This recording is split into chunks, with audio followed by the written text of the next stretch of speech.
어제부터죠. 하반기가 본격적으로 시작된 만큼 글로벌 경기와 증시, 부동산과 환율 등 순차적으로 전망해보는 시간 마련했습니다. 오늘은 그 두 번째 시간으로 비트코인을 비롯한 가상화폐 시장에 대한 점검해보도록 하겠습니다. 도움 말씀 위해서 한국경제신문의 한상춘 논설위원 나오셨습니다. 안녕하십니까? 네, 안녕하십니까? 올해 들어서 비트코인을 비롯한 가상화폐 시장 우여곡절이 많았습니다. 한번 점검해 주시죠. 네, 일단 그 작은 정 PD께서 오늘 방송을 주관한 걸로 알고 있는데요. 네. 비트코인을 비롯한 가상화폐 가격 오늘 좀 그래프가 준비되는지 모르겠습니다. 그거부터 좀 비추고 가도록 하겠습니다. 아직 안 나오는가요? 일단 그 상반기에는 지금 전 앵커 말씀대로 우여곡절을 전부 겪었다 이렇게 보시면 되겠습니다. 지금 그 상반기에는 비트코인을 비롯한 가상화폐의 재테크적인 관점에서 이렇게 관심이 높다 보니까 지금 알트코인을 중심으로 해서 이게 우후죽순격으로 이렇게 나타나고 있는데요. 네. 지금 비트코인과 알트코인 모두 합쳐서 전부 가상화폐가 네 가지 종류인지 아십니까? 상당히 많을 것 같은데 몇 천 개 정도 되지 않겠습니까? 네, 지금 10,000가지가 넘었다 말입니다. 그래요? 특히 상반기에 알트코인이 개의 그림만 그리면 20분 만에 출해돼서 돈이 네. 모이는 이런 모습이기 때문에 일단 재테크 시장에서 그 자체가 관심이 됐다 이렇게 보시면 되겠고요. 왜냐하면 이렇게 가치와 관계없이 왔다 갔다 하다 보니까 그렇죠. 횡재할 수 있는 소지가 있거든요. 그래서 관심이 됐다 이렇게 보시면 되겠고요. 또 한 가지는 최고치도 기록했고 네. 최저치는 뭐 출발서부터 있습니다는 최고치도 기록하면서 제로코인까지 나타났다 이렇게 됐습니다. 최고치는 아마 4월 13일, 15일 정도에 비트코인을 기준으로 해서 한 65,000달러 근접하는 모습을 보였죠. 그다가 사실 그 타이탄이라 하는 우리 입장에서는 마지막에 코인 그 이렇게 개미들이 관심을 가졌던 이거는 someday, sometimes 제로코인에서 갑작스럽게 지난달에 그 36달러까지 가다가 제로코인까지 갔는 그래서 개별 이 비트코인 가지고 가상화폐 가지고 얘기할 수 없습니다는 비트코인 그 종류, 가상화폐 종류별로는 최고치도 기록했고 네. 제로코인 최저치도 기록했던 것이 올해 그 상반기가 아닌가 생각합니다.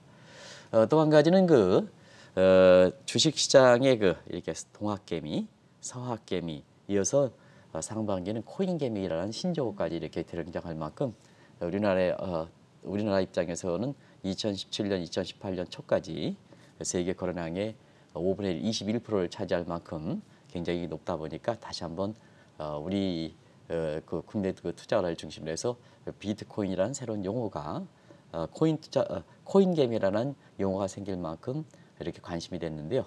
실제로 보면 비트코인을 비롯한 가상화폐 투자는 전에가 어땠습니까? 변동성이 크다 보니까 일반 투자 입장에서는 사실 그 요란은 했지 투자가 쉽지 않았다 이렇게 보였습니다. 변동성이 큰 만큼. 그리고 투자 수익적인 측면에서는 바이든 정부를 모두 이제 기준으로 하는데요. 왜냐하면 투자 환경이 확 변했기 때문에 바이든 정부를 기준으로 한다면 그때 당시에 34,892달러였다고 그러고요. 근데 오늘은 33,000달러로 돼서 오히려 그 1월 21일 날 다우존스 투자했던 경우에는 환차익을 감안하지 않을 경우에는 한 12% 정도 올랐는데요. 비트코인은 오히려 요란했지 비트코인을 기준으로 한다면 다른 가상화폐도 마찬가지입니다. 비슷하게 추산하기 때문에 수익적인 측면에서 오히려 마이너스를 기록했다. 바이든 정부 출범을 그 기준으로 하면 그렇게 보겠습니다. 그리고 상반기에는 투자 환경도 굉장히 투자 질서도 흐트러졌습니다. 그 흐트러진 주범이 누군지 아시죠? 일론 머스크. 일론 머스크죠. 네. 그래서 굉장히 비도덕적인 행위를 많이 했다 이렇게 됐습니다. 작년 12월에 테슬라의 결제 통화로 이렇게 비트코인을 강조해서 비트코인을 부추기다가 막상 그 비트코인을 결제 통화로 하지 않는다. 나중에 이제 입장이 바뀌긴 했습니다는 그런 과정에서 1분기 테슬라 실적이 3천억 이상 되다가 그중에 그 3분의 1이 비트코인 수익이 돼서 이 또한 지금 미국의 금융 당국으로부터 이거 어떻게 처리할 것이냐 이렇게 법이 마련되지 않았기 때문에 이게 그 논란이 되는 상태에서 그 위에 또다시 문제가 됐던 것이 도지코인을 지금 뭐 확정적으로 왜냐하면 의무사항에 보고사항이 없기 때문에 30%까지 확보한 상태에서 도지코인 부추기다가 그대로 그 잘 진행되지 않는 것 같습니다. 그래서 지금 그 7월 1일 기록에서 미국 기업들의 또 한국 기업들의 기업 실적이 발표하는 어닝시를 맡고 있습니다는 테슬라의 그 2분기 실적이 과연 그 전기차를 팔아서 나오는 그 실적과 그다음에 도지코인이라든가 하는 이렇게 자동차 이외의 실적이 어떻게 나올 것이냐 하는 측면이 상당히 관심이 되고 있는데요. 투자자는 현명한 투자는 두 번 속지는 않습니다. 그런 과정에서는 도지코인이 아무리 보유 지분이 확보됐다 하더라도 지금 도지코인이 대체로 보면 0.2달러대의 인정을 감안해 볼 때 상당 부분은 2분기에 테슬라 실적이 가상화폐를 판매한 대금으로 충당하기는 상당히 어렵다. 그것이 테슬라가 올해 1월 중순에 880달러까지 가다가 지금 600달러대로 떨어지는 배경이다. 네. 현명한 그 서학개미들은 이미 테슬라를 버렸다. 근데 일부 이렇게 증권사를 중심으로 해서 다시 저가 매수를 강조하는 이런 시각이고 성장률을 줄기차게 이렇게 주장하는 사람들 같은 경우에는 여전히 테슬라를 고집한다 하는 측면에서 시청자분의 상반기에 모습에서 그분들의 얘기를 싣고 투자했을 때는 상당히 손실을 기록했다 하는 것이 단적으로 상반기의 가상화폐 시장이다 이렇게 보시다 있습니다. 7월 하반기에 접어들었습니다. 가장 관심이 되는 부분은 시티은행이나 캐시우드가 일전에 전망을 했던 것처럼 과연 비트코인 가격이 개당 30만 달러 이상을 가느냐. 그렇다면 지금보다 거의 10배 이상이 상승한 수준인데 어떻게 보십니까? 네, 오늘 이렇게 비트코인과 같은 가상화폐 이렇게 점검하고 전망하는 회의에서 시청자분이 뭐가 궁금하십니까? 네. 이렇게 7가지 사항을 좀 이렇게 정리해서 말씀드리는 겁니다. 그런 과정에서는 올해 연말이 이제 6개월 정도 이렇게 다가왔죠. 네. 그런 측면에서는 시청자 여러분 아마 이게 가장 궁금할 겁니다. 작년 말에 시티뱅크가 올해 안에 그러니까 다음 연도죠. 그러니까 네. 올해가 되죠. 31만 달러 갈 것이다. 시청자 한번 판단해 보시기 바랍니다. 그리고 캐시우드 같은 경우에는 올해 5월 달에 비트코인이 이거 떨어질 때 50만 달러가 넘을 것이다. 물론 요거는 올해로 지정하지는 않았습니다. 50만 달러가 넘을 것이다 하는데요.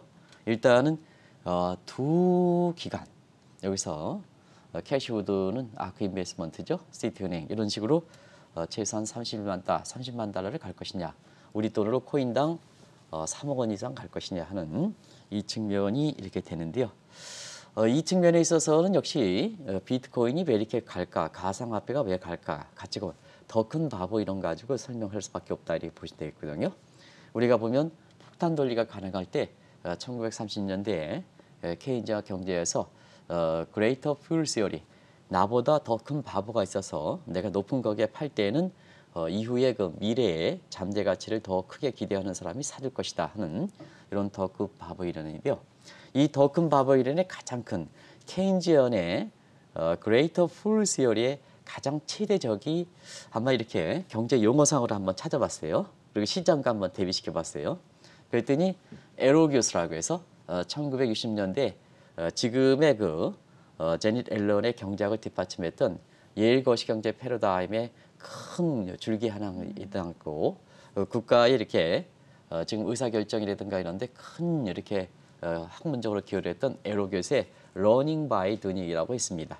러닝 바이 두닝은 전에 그 영어 잘 아시죠? 학습 효과다. 예. 그래서 올해 상반기에 비트코인을 비롯한 가상화폐를 되돌아보는 것은 요란만 떨었지 코인 거래소라든가 이런 사람들이 가려하는 또 비트코인 전문가들 여기에 가서 먹고 사는 사람들이 요란만 떨었지 실제 여기에 참여했던 사람들은 변동성이 크니까 어려웠고 그다음에 1월 20일 대비해서 모든 가상화폐 떨어졌고 그래서 실질적으로 보면 제때 수익도 적었다는 그 점에서 학습 효과를 겪었다.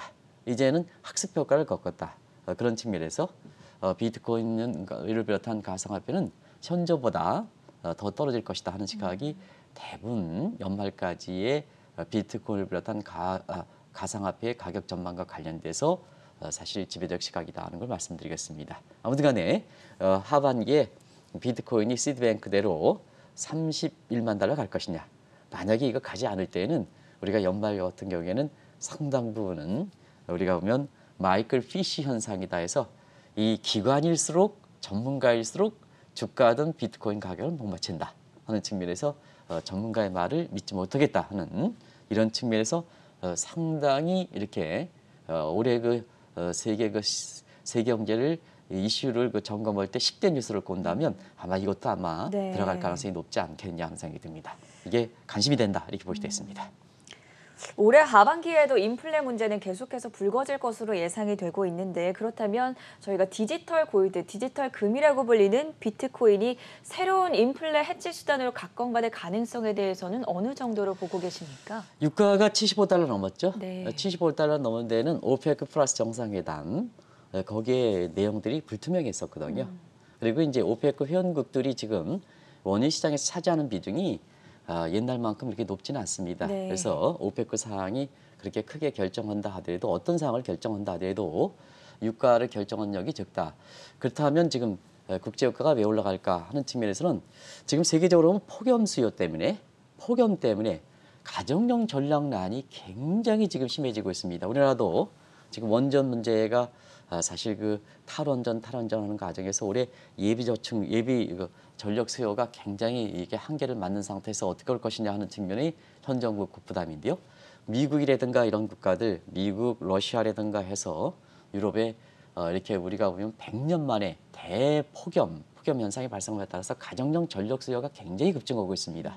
그러다 보니까 바이든 정부의 사실 그 기후 환경 변화, 1차 에너지 탈피하는 이런 그 환경 보호와 관계없이 가정용 전력 수요가 증가하다 보니까 네. 이런 그 서부터 액사신 윤리가 배럴당 75달러를 넘어서 76달러 이렇게 넘어가는 배경이다 하는 걸 말씀드리겠는데요. 사실상 그렇습니다. 우리가 보면 이러한 그 코스트 측면에서 유가라든가 앞서 그 우리가 이렇게 농산물 가격이라든가 이런 것도 전부 올라가죠. 뭐 폭염에 따라서 이러면 그 코스트 푸시적인 측면에서 인플레 요인은 지속 가능성이 있다. 그래서 지속 가능성이 있기 때문에 8월 저 잭슨홀 미팅이라든가 여름휴가철 이후에 미국의 페드의 그 통화 정책이 어떻게 될 것이냐 하는 것이 지금 그 월가의 그 최대 관심이지 않습니까? 그런 측면에서는 인플레 문제가 지금 지속된다면 인플레 해칭으로 상반기에 사실상 그 디지털 금이라 해서 금이 인플레 해칭을 제대로 못하다 보니까 디지털 금 새로운 금이다 해서 시청자 여러분 아시겠습니다는 비트코인과 관련된 가상화폐와 관련된 사람 이해관계가 있는 사람들 중심으로 해서 디지털 금이라는 용어를 만들었습니다. 근데 이제 한 가지 말씀드리면 뭐든지 인플레의 가장 해지 수단은 뭡니까? 실질 가치가 있어야 되지 않습니까? 우리가 인플레 해지한다면 부동산이라든가 이런 측면에서 금이라든가 실질 가치가 있기 때문에 그렇다 하는데요. 우리가 보면 비트코인을 비롯한 가상화폐는 가치로 설명할 수 없다는 것이 이미 이렇게 세계적 석학들이 얘기했던 시각 아니겠습니까? 네. 상반기에 폴 크루만 교수는 사실 경제 이론으로서 가치와 가격으로 설명할 수 없다. 심리적 요인이 더 크다. 또 우리나라도 최근에 열린 한국 경제학회에서도 사실 단국대학교 이성환 교수의 논문이 아주 이렇게 두각을 빚는 상태에서 가치로 설명할 수 없다. 하는 쪽으로 해서 한국의 그 경제학자들 이런 분들 같은 경우는 가상화폐 가격이 제로로 수렴될 수 있다 하는 쪽의 견해들이 지배적 시각이었지 않습니까? 그러면 시청자 여러분 하반기에도 인플레 문제가 지속된다. 이렇게 보면 인플레 해칭으로 디지털 금 상반기에 나왔는데요. 가치가 없으면 안 되는 겁니다. 실질 가치가 없으면 안 되는 겁니다. 우리가 인플레 해칭의 아스트로너스 가장 중요한 실질 가치인데요. 가치가 없다는 얘기입니다. 가치가. 그런 측면에서는 사실 하반기 인플레 문제가 징수돼서 가상화폐를 비롯한 비트코인을 비롯한 가상화폐의 인플레 해칭으로 수요가 증가해서 가격이 이렇게 올라갈 것이냐 32만 달러까지 올라갈 것이냐 하는 측면은 시청자 여러분도 뭐 저보다 현명하시기 때문에 이 정도 그 설명을 하면 대체로 그 방향성을 잊지 않겠냐 생각합니다. 그래서 월가에서 우리가 보면 인플레 해지로 그러니까 디지털 금이라는 용어가 나왔을 때 그런 그 얘기가 있었어요. 사파로 나온 게 예를 들어서 머스크의 꿈과 이상의 지금 내 생활에서 급증하고 있는 농산물 가격, 인플레 가격의 해지로서 머스크의 꿈과 이상을 가지고 거기에 그럴 것이냐 하는 측면에 아주 사파가 나왔거든요. 네. 아주 유명한 사파인데요. 그런 측면에서 시청자 여러분 인플레는 내 생활의 고통이고 꿈과 이상은 보이지 않는 겁니다.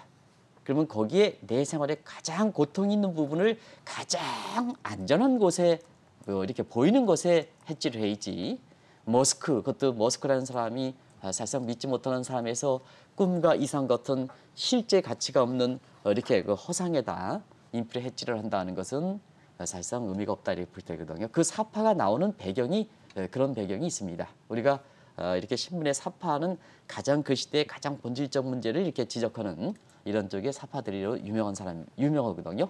이런 측면에서 한번 시청자를 판단해 보시기 바랍니다. 그래서 상반기에 많은 분들이 금을 대신할 수 있는 인플레 헤징스로 디지털 금인데요.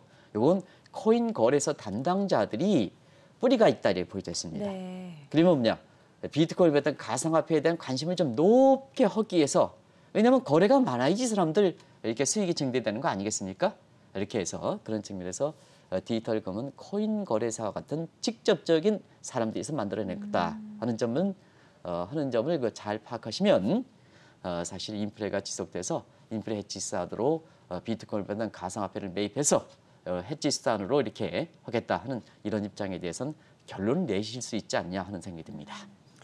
여기 올해 하반기에 들어서는 또 각국 정부와 중앙은행이 가상화폐에 대한 규제를 강화할 것이다 이런 예측이 우세한 상황입니다. 이 부분에 대해서도 짚어주시죠. 어제 우리나라에서도 사실 국내 언론에서는 다르지 않고 있었습니다는 네. 가상화폐와 관련된 여당 민주당이 주도가 돼서 이렇게 아마 세미나를 했던 거로 이렇게 알고 있어요. 거기에 가장 이 중심선에 자본시장과 관련해서 가장 중심선에 있는 분이 사실상 여당 야당 가릴 필요 없이 네. 가장 이분의 경륜이 많고 지식이 많은 사람이 김병호 민주당 의원인데요. 여기에 이제 작년에 이렇게 가상화폐 관련해서 이렇게 혼란을 많이 빚다 보니까 가상자산법이라는 것을 발의를 했거든요. 아마 우리 방송을 통해서도 이 문제에 대해서 굉장히 염두에 두실 필요가 있다는 걸 말씀드렸는데요. 네. 이게 우리나라뿐만 아니라 전 세계적으로 보면 제도라든가 감독이라든가 이런 걸 좀 갖춰가야 되지 않느냐. 왜냐하면 상반기에 나타나서 보면 우리가 주식 거래하는 사람보다 코인 거래에서 많은 이런 식이 되는 상태고 여기에 제도라든가 이런 걸 갖춰지지 못할 때는 국민의 화폐라든가 이런 생활에서 재테크 생활에서 주식보다 더 많아진다. 여기에 제도가 없으면 되겠느냐 하는 문제거든요. 그럼 각종 불법 행위가 판치는 거죠. 왜냐하면 이런 쪽에서 이렇게 종전의 기존 실정법상으로 보면 가장 법망을 회피한 기존 실정법상 대비해서 불법 거래가 많아지는 거죠. 이게 기존 실정법상에서 생각하는 점이라고 이제 분명히 말씀드렸습니다. 그런 쪽인데요. 지금 전 세계적으로 보면 사실 법망을 회피하는 상태에서 굉장히 여러 가지 탈루라든가 불법 거래 이런 것이 굉장히 많이 증대되고 있다 이렇게 보겠습니다. 이미 이런 문제는 상반기에도 많이 나타났죠. 그래서 세금 탈루 수단 지금 전 세계적 공정 차원에서 지금 있는 사람들은 보난자 이펙트, 밑에 사람들은 스케어링 이펙트가 있기 때문에 이 공정이라는 단어를 더 세게 이렇게 더 부각되고 있는데요. 국민 화합이라든가 바이든 정부가 이렇게 하는 것도 국민 화합의 공정 차원이거든요. 세금 부과안이 거론되는 상태에서 하반기에는 이런 문제는 이제 현실적으로 다가온다. 세금 탈루 소득을 하기 위해서 이제는 가상화폐 이런 부분의 거래 금액이라든가 이런 부분에 차익이 났을 때는 세금의 부과 문제는 현실적으로 다가온다 하는 것이 하반기에 이렇게 비트코인을 비롯한 가상화폐 투자자들이 관심을 가져야 될 부분이고요. 부정부패 척결을 위해서는 더 세게 나갈 거로 이렇게 봅니다. 네. 이런 측면에서 요건 이제 중국과 관련해서 다시 한번 좀 말씀을 드리고요. 그래서 지금은 이게 이제 단기의 세금 탈루라든가 아니면 부정부패 차결이 기존의 이렇게 실정법상 대해서 플러스 개념으로 해서 새로운 이러한 실정법을 만들어서 이걸 좀 척결하기 힘들겠다 하는 측면에서 지금은 가장 강력하게 나오는 것이 중국과 터키, 그다음에 브라질, 남아공 이런 국가들이거든요. 비트코인과 같은 이런 가상화폐를 아예 거래를 정지시키는 소유를 못하게 하는 이런 쪽으로 두 가지 목적을 달성하는 이런 측면이다 이렇게 보여졌습니다. 아무래도 이와 같은 강력한 수단은 국민의 소득이 이미 많은 부분이 비트코인 가상화폐에 들어가기 때문에 사회주가 그다음에 이렇게 에르도안 것처럼 이렇게 절대 군주나 버금되는 대통령의 강력한 체제는 있을 수가 있지. 사실 이미 국민의 돈이 많이 들어간 입장에서는 그것도 하나의 국민의 재산 전체에서 실정법상에 수용해야 된다는 측면에서 아마 미국이 어떻게 이런 부분을 가져가야 될 것인가 하는 측면입니다. 그런 측면에서 미국이 이렇게 보면 세 가지 방식이 있습니다. 이렇게 해서 취득 가상화폐 소득가치 산정. 요건 이제 가치가 좀 제로가 있기 때문에 요게 좀 가져가기 어렵습니다. 그러니까 가상화폐 매도 시 과세소득 산정. 요게 이제 현실적 방안입니다. 네. 그래서 차익과 매입 가격과 매도 가격 차익이 되면 분명히 나타나겠죠. 세원이 그렇죠. 명확하다는 얘기입니다. 그래서 이 두 번째 방향으로 될 것 같습니다. 그래서 지금 비트코인을 비롯한 가상화폐들이 세금이 현 정부 입장에서 어떻게 가져갈 것이냐 하는 측면에서 논란이 어제도 있었던 걸로 이렇게 알고 있는데요. 두 번째 방식이 있기 때문에 김병욱 그 민주당 의원도 이번에 밝은 거로 이렇게 알고 있는데요. 미국에선 이 방식으로 가져간다. 세 번째는 많이 논란이 됐던 것이 가상화폐 포크 방식입니다. 이건 좀 세원이 좀 명확히 드러나지 못한다 하는 측면에서 미국에서 공감대가 있지 않는 것 같습니다. 그래서 가치가 없을 때는 매입가 1,000원 들어온다. 10,000원 판다. 9,000원 확실히 생겼죠? 때린다. 이렇게 이제 보시면 되겠습니다. 그래서 지금 미국 같은 경우에는 두 번째 방식이다 이렇게 보시면 되겠고요. 세율은 어떻게 될 것이냐? 세율은 대부분 최고 세율을 때린다. 이렇게 보시면 되겠습니다. 지금 그 시청자 여러분 아시겠습니다만 자본시장 관련해서 최고 세율은 최고 부유층에서 39.8%입니다. 여기 최고 세율을 때린다. 아직 확정되지 않았습니다는 이런 쪽으로 가기 때문에 하반기에 우리 민주당 의원이 이렇게 돼서 가상자산법이 되는데요. 이런 것을 통해서 발의가 될 때는 우리나라도 지금 홍남기 부총리 이쪽을 굉장히 밝으신 분들이거든요. 2017년, 2018년 그때 국무총리 조정실장 당시에 비트코인의 대책반장으로 이 문제를 풀어갔던 분들이거든요. 그래서 우리나라도 집권 후반기에 말긴 하지만 이 분야의 세금 문제가 이렇게 공식적으로 등장한다 하는 측면에서 하반기에 관심을 가져야 될 상황이다 하는 걸 말씀드리겠습니다. 그렇다 보니까 각국의 CBDC 발행 움직임도 빨라지고 있습니다. 올해 하반기에는 아무래도 미국의 디지털 달러화 발행 어느 정도 예측을 해볼 수 있지 않을까 예상이 되는데 어떻게 보십니까? 상반기에 사실 센트럴 뱅크 디지털 커런시 네. 중앙정부 차원에서 이렇게 비트코인을 비롯한 가상화폐를 대체할 수 있는 결제 수단 이런 것에 대해서는 상당히 빨리 진전됐습니다. 아무래도 그거는 작년 5월 달에 네. 중국이 도입했던 디지털 엔화가 빠르게 정착됨에 그렇죠. 따라서 전 세계적으로 그리고 우리가 코로나를 맞아서 어떻게 될까 하는 측면에서 아무래도 이제 이렇게 될 것 같습니다. 오늘 이렇게 사실 머리스 존슨 여러 가지 이제 문제가 있는 분인데요. 네. 그런 과정에서도 맥은 좀 잘 가져가는 것 같습니다. 델타 변이가 되지만 사실 되돌아가지 않는다 하는 측면에서 경제 활동이 중요하지 않느냐. 이거 언제까지 절연시켜서 하느냐. 그래서 이 코로나를 기억해서 one century 100년 만에 큰 변화가 되는데요. 우리가 보면 지난 주말에도 우리가 월드 클래스 우리나라의 산자부에 있던 월드 클래스급 이렇게 아주 잘 관리해나가는 상태거든요. 거기서 강원도 용평에서 포럼이 열렸을 때도 기업인들 입장에서는 그런 쪽에 관심이 되는 것 같습니다. 앞으로 포스트 코로나 칠 때는 기업 경영이 어떻게 될 것이냐 환경이 그러면 코로나로 인해서 일단은 기존의 이론이라든가 기존의 관습이라든가 이런 것이 한번 재점검할 수 있는 시기가 됐다. 그리고 최고 통수권자 권력에 있는 사람이 그동안 환상했는데 이런 쪽을 계기해서 대처 방안이라든가 이런 거 볼 때 그 사람에 대한 환상을 재점검하는 계기가 됐다. 그러면 앞으로 뭐냐?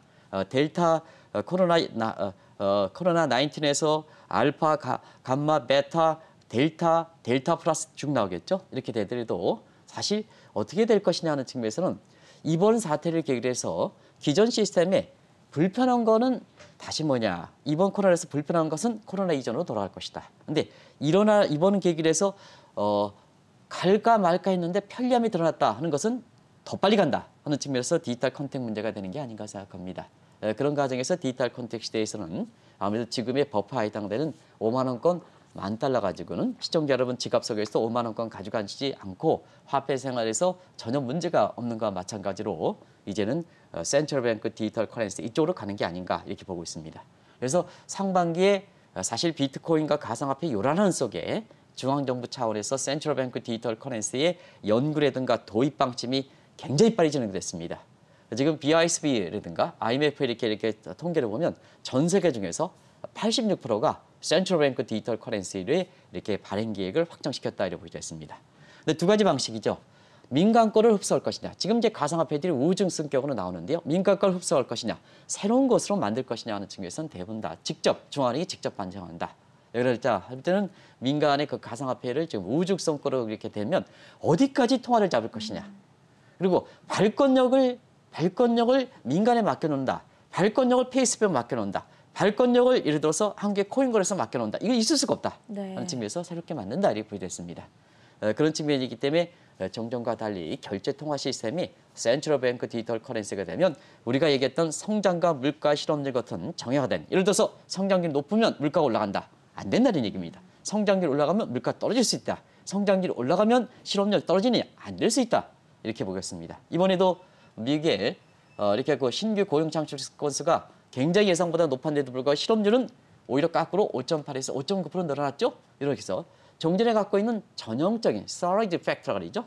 성장이 올라가면 물가 올라간다. 근데 성장이 올라가면 물가 떨어진다. 성장이 올라가면 실업률 감소한다. 오히려 거꾸로 올라간다. 이런 쪽에 새로운 환경이 도출될 것이다. 이게 하반기에 우리가 보면. 근데 이제 유일하게 우리가 엘살바도르라든가 탄자니아 같은 거 상반기에 보면 네. 민간거 그대로 쓰겠다. 비트코인 그대로 쓰겠다 하는데 이 국가들은 나중에 운명이 베네수엘라 것처럼 처하지 않겠느냐 이렇게 보고 있습니다. 나중에 화폐 개혁 관련해서 다시 한번 베네수엘라 사태 이런 거 관련해서 우리 대통령 후보들도 지금 이렇게 가상화폐 관련해서 일부 이렇게 화폐 개혁 문제를 간헐적으로 끌고 있는데요. 예. 어떤 방향으로 가야 될 것이냐 하는 측면은 이렇게 제가 나중에 말씀드리고 보겠습니다. 디지털 통화 시대가 본격적으로 전개될 경우에는 양대 대국인 미국과 중국 간의 경제 전쟁, 새로운 화폐 전쟁이 시작되지 않겠습니까? 이제 하반기 들어서는 시청자 여러분 디지털 통화 시대가 전개되는 겁니다. 네. 아마 하반기는 디지털 통화 시대에 이렇게 보면 올해가 원년이고 시기적으로 보면 하반기가 아닌가 이렇게 예. 보고 있습니다. 그래서 국제 통화 질서에서는 1945년 브레튼 우즈 시스템을 중심으로 해서 소위 리겔 턴더 법화를 중심으로 했던 이 통화 질서가 이젠 디지털 시대, 디지털 컨택 시스템에서 결제 통화 시스템이 디지털 통화 시대로 전개된다 하는 점이 하반기에 굉장히 큰 의미를 갖고 있다고 보겠습니다. 그러니까 원리는 보면 요건 이제 법화라는 개념을 사용할 수 없는 게 왜냐하면 사실상 나중에 리겔 턴더라는 얘기를 왜 얘기하지 않느냐 하는 체계를 말씀을 드리겠는데요. 좀 시간을 갖고 과거에는 네이션 투 네이션이었습니다. 국가 대 국가 하는데요. 지금은 뭐냐?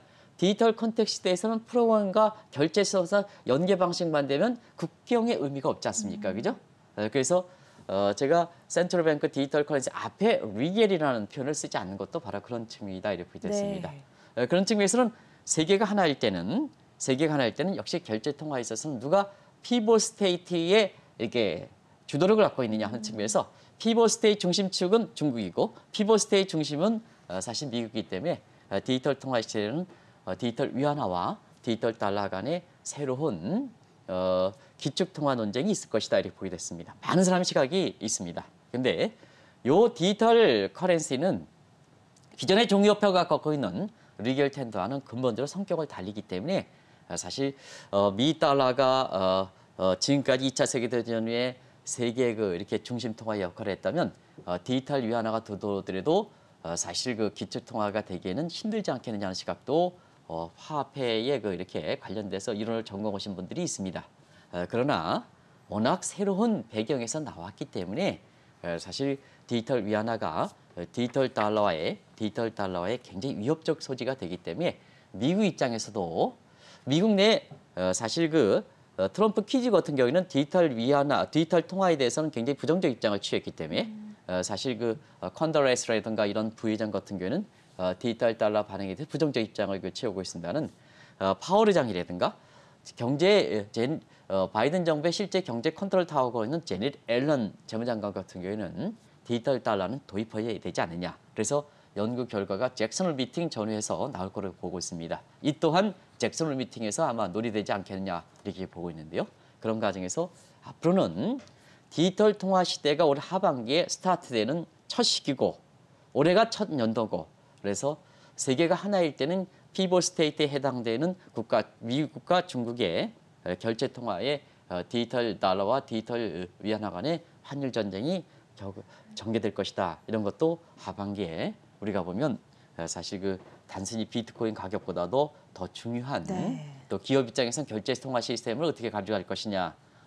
지금의 100달러를 지금 그대로 이렇게 지금 예금 통장에 이렇게 되고 있는데요. 앞으로 디지털 달러가 될 때는 어떻게 될 것이냐 하는 측면에 굉장히 고민하셔야 될 사항이다 하는 걸 말씀드리겠습니다. 말씀해 주신 바와 같이 디지털 통화 시대가 전개될 경우에는 각국의 중앙은행들이 통화 정책을 어떻게 해결해 나가고 운용해 갈 것인가 이 부분에 대한 과제도 해결이 돼야 할 텐데 살펴주시죠. 네, 디지털 통화 시대가 되면 새로운 환경이지 않습니까? 네. 중앙은행은 사회주의 국가입니다. 사회 환경 속의 기관입니다. 예. 자기가 관리하는 통화 정책에 여건이 반했으면 중앙은행도 변신해야죠. 변신해야죠. 그런 측면에서 디지털 통화 시대라는 새로운 환경이 되기 때문에 그 속에서 이렇게 경제에서 보면 경기 회복이라든가 이렇게 경기적인 목적을 달성한다든가 그다음에 물가를 안정시키다든가 이런 측면의 목표를 달성해야 되는 이런 측에서 환경이 변한 만큼 중앙은행도 변신이 된다 이렇게 보겠습니다. 아무래도 그 디지털 통화 시대는 네트워킹 효과, 수학 체증 법칙이 적용돼서 대체 물가는 그렇게 많이 올라가지는 않을 거라 이렇게 보고 있습니다. 지금 물가 안 올라가지 않습니까? 그죠? 안 올라가죠? 그런 측면에서 물가가 올라가더라도 뭐 조금 올라가느냐 안 올라가느냐 뭐 2%, 3%, 과거처럼 7%, 8%가 되죠.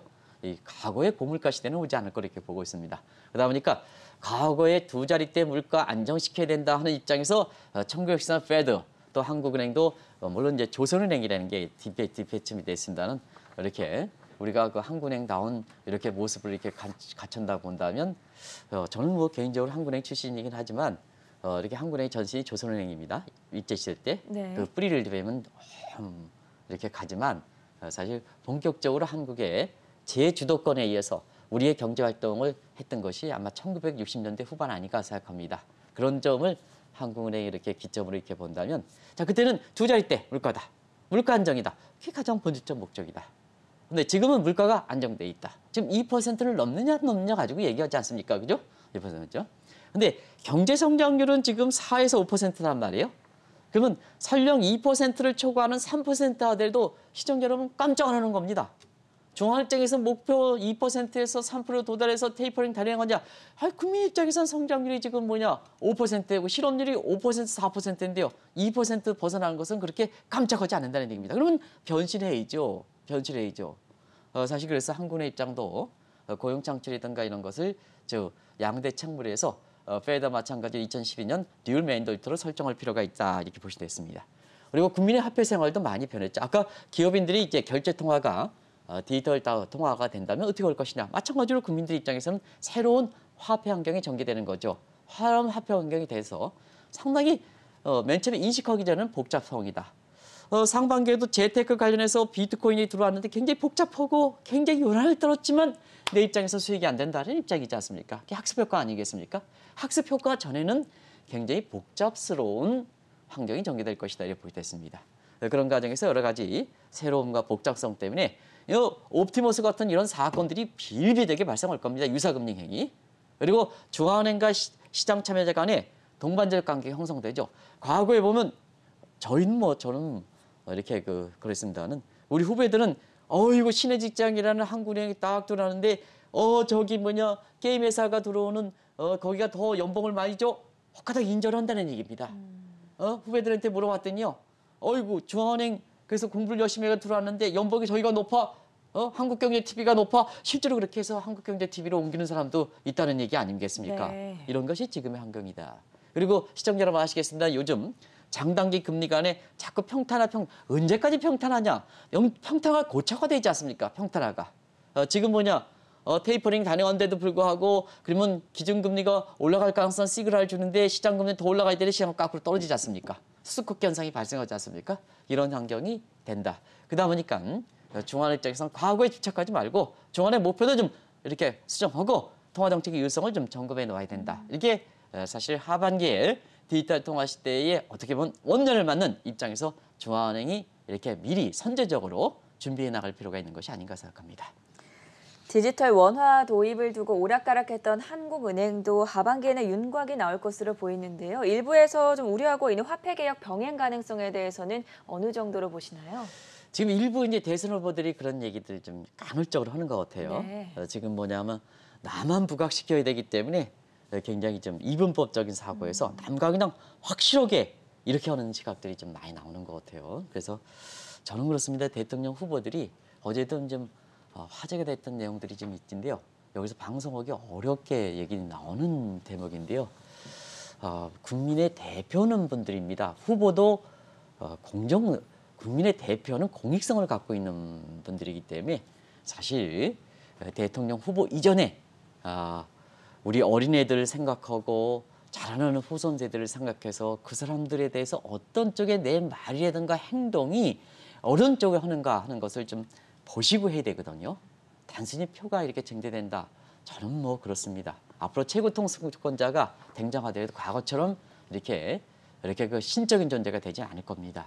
그런 측면에서 지금 대선 후보가 뭐 공식적으로 23명이라는 거 아니겠습니까? 이렇게 싸워가는 과정에서 복잡하고 다단한 이렇게 되는데요.